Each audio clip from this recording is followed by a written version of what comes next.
Let me start off by saying that I understand the frustration that every South African has towards incomplete and slow government-run construction projects.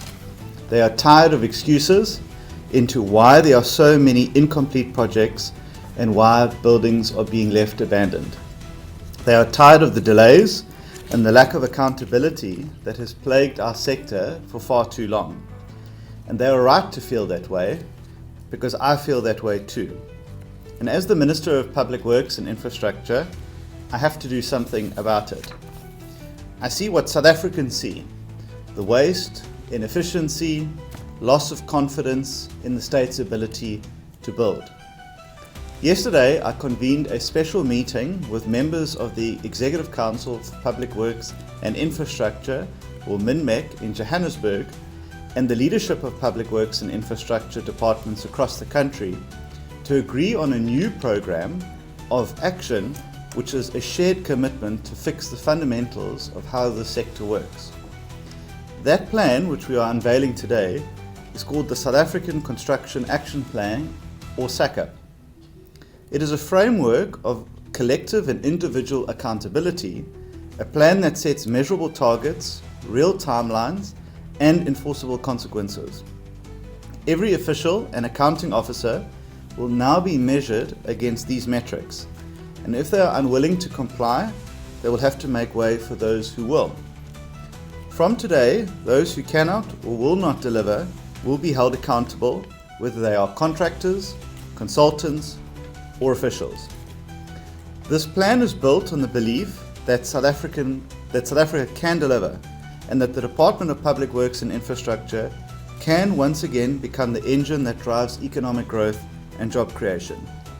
Yes, we do face challenges, but we also have pockets of excellence within our department and across the country that prove what is possible when systems work.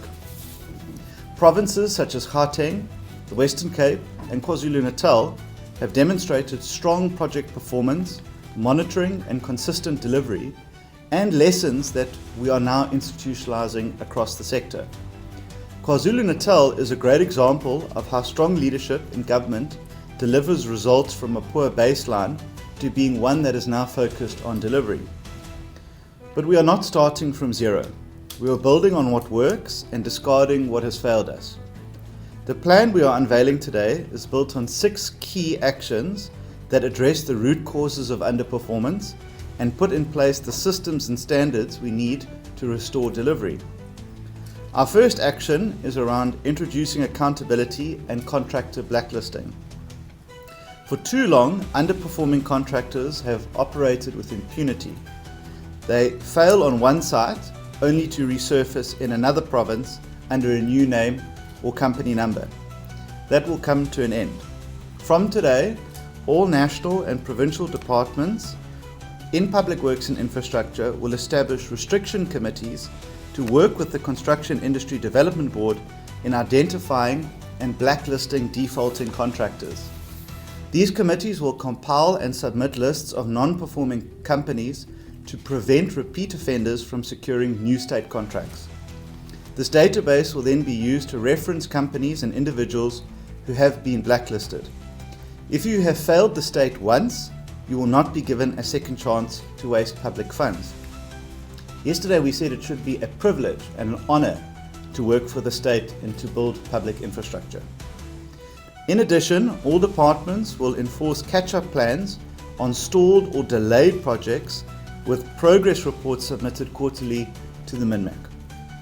These reports will track performance against milestones and costs, and where progress is not made, contracts will be terminated and consequences will follow. This is not just about punishment for its own sake. It's about restoring integrity to the public. The days of doing business with the government without delivering will come to an end.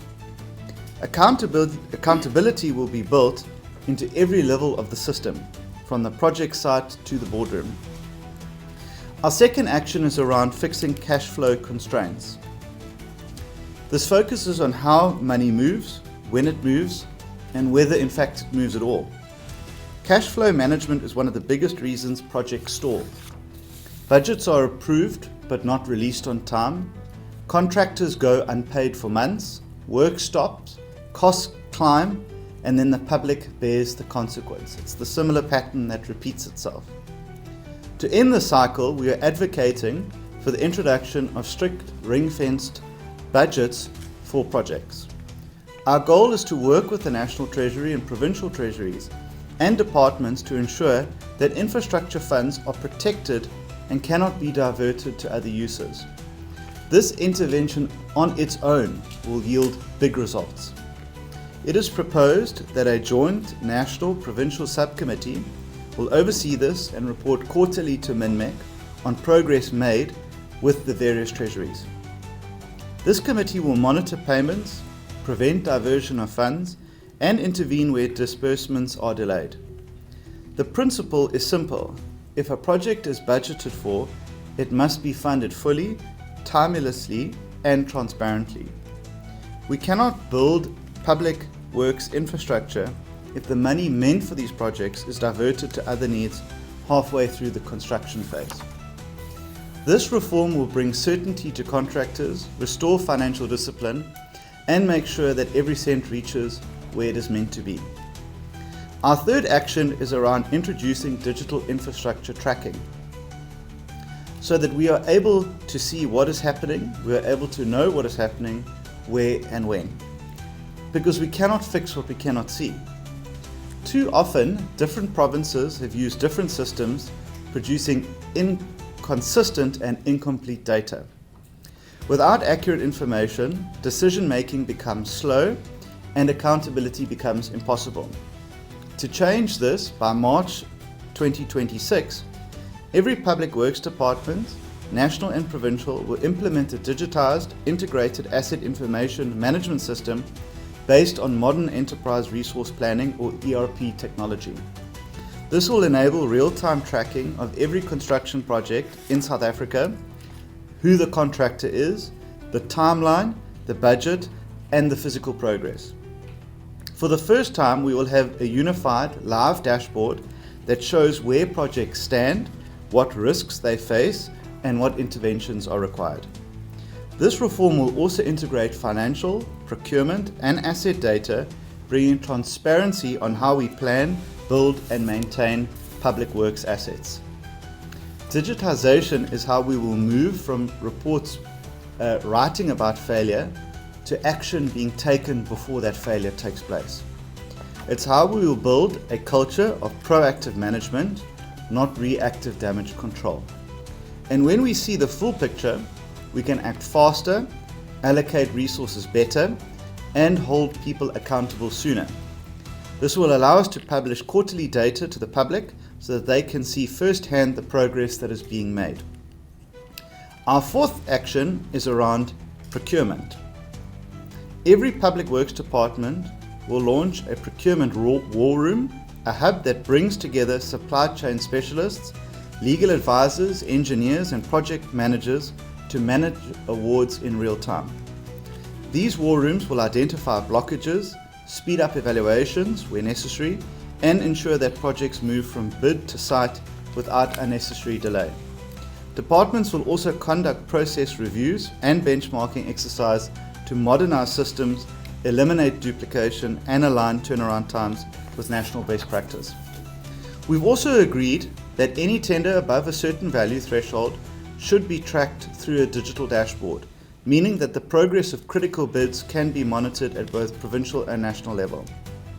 This level of oversight will not only improve delivery, but also strengthen transparency and restore confidence in procurement. Action 5 is around strengthening audit and governance outcomes. For years, Public Works and Infrastructure has faced repeated audit findings, from irregular expenditure and unauthorized work to weak billing systems and poor asset registers. These are not just minor issues. They are symptoms of a deeper problem, which is a lack of internal control and consequence management. Under SACAP, we will fix that. National and provincial departments will now work directly with the AG of South Africa to address audit findings in real time rather than waiting for them to accumulate at the end of the year. Departments will also enforce financial controls to ensure that every project, every lease, and every transaction is fully accounted for. This includes addressing the persistent issue of non-payment between government entities, particularly where departments owe us money for accommodation and project costs. It cannot be right or fair that Public Works is held accountable for non-delivery, and rightfully so, but those departments that don't pay on time or divert budgets are not held equally responsible through audit findings. It's a peculiar situation that. We have made good progress with the AG on this and hope to advance this further in the next audit cycle. We're also implementing a policy on internal indemnity and accountability, which will make it easier to hold both project managers and service providers responsible for lapses in performance or oversight. Clean governance is not just a compliance exercise, it must become the baseline for Public Works. Every rand spent must bring value to the people who have paid for it, which is the people of this country. Our sixth action plan is around professionalising the built environment in the public sector to ensure that our professionals who plan, design and deliver the infrastructure that South Africa depends on are suitably qualified. We cannot build a state without capable professionals. We need engineers who can design resilient bridges, architects who can build modern clinics, and project managers who can manage costs and timeline with precision. By June 2026, all built environment professionals working for or contracted by Public Works will be required to be registered with their statutory councils, such as the Engineering Council of South Africa or the South African Council for the Project and Construction Management Professions. We are also introducing a professional program in partnership with the Council for the Built Environment and the National School of Governance, aimed at strengthening ethics, competence and accountability. This will not only raise professional standards, but also reduce our over-reliance on external consultants, ensuring that the skills to build our country reside within our departments. It'll also cut enormous costs. This is about restoring pride in public service and rebuilding the state's technical backbone, a professional core that delivers with integrity and skill. Ladies and gentlemen, together, these 6 action plans form the backbone of the South African Construction Action Plan, a decisive framework to build accountability and delivery. They represent a comprehensive turnaround, a plan rooted in performance, accountability and partnership. Each resolution adopted at MinMec yesterday has a clear time frame, implementing authority and quarterly reporting mechanism. I must pay tribute to our Public Works family, including the Deputy Minister and MECs from each of the 9 provinces. We have all taken collective and individual responsibility as the leadership for this plan. They have bought fully into this plan, and as a result, our determination and their determination will make our communities better. Furthermore, our technical team, headed by our Director General and our DDG for CPM, have done a lot of heavy lifting to bring this document to life. We must pay a tribute to them and the HODs in every province. There is currently 14 billion rand in construction projects being designed, planned and constructed all across national and provincial public works departments. These include major works such as the 85 Anderson Street redevelopment in Johannesburg, a 707 million rand project that is already 64% complete, employing over 210 local workers and 22 SMMEs, and training more than 100 young people through our EPWP program. At the same time, the department has a large portfolio of tender-ready projects worth hundreds of millions more, which will enter construction by the end of this financial year, injecting further capital into local economies and supporting our commitment to turn South Africa into a construction site. But it is essential that these projects are all carried out on time and within budget. It's non-negotiable, which is why we have adopted SACA. For too long, we have been starting construction projects, but we have failed to complete them. We want to see the Department of Public Works, both nationally and provincially, become delivery units in our provinces and in South Africa that builds cleaner, faster and smarter. Ladies and gentlemen, what I've shared today is our honest assessment of where things stand, and this is our collective response as the 9 provinces and national department. We're not sugarcoating our problems.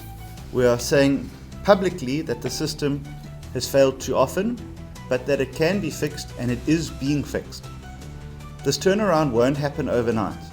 You will appreciate construction and infrastructure projects take time, but progress can and will be measured transparently, quarterly and publicly through the plan. Through public feedback, data transparency and consistent reporting, we will rebuild trust between the state, the construction industry and the public. This is how confidence is restored. We will further expand on this at the 2nd National Construction Summit, which will be held at the Birchwood Conference Centre in Gauteng from the 13th to the 14th of November. To the people of South Africa, I want to say that the MECs, the Deputy Minister and myself, we've heard your frustration. We have seen what you have seen, and we are acting with the urgency that you deserve as the people of this country. I ask that you hold us accountable and report non-compliance so that we can act on it and hold those people accountable. Together we can turn South Africa into a construction site, one that grows our economy, creates jobs and restores pride in public works.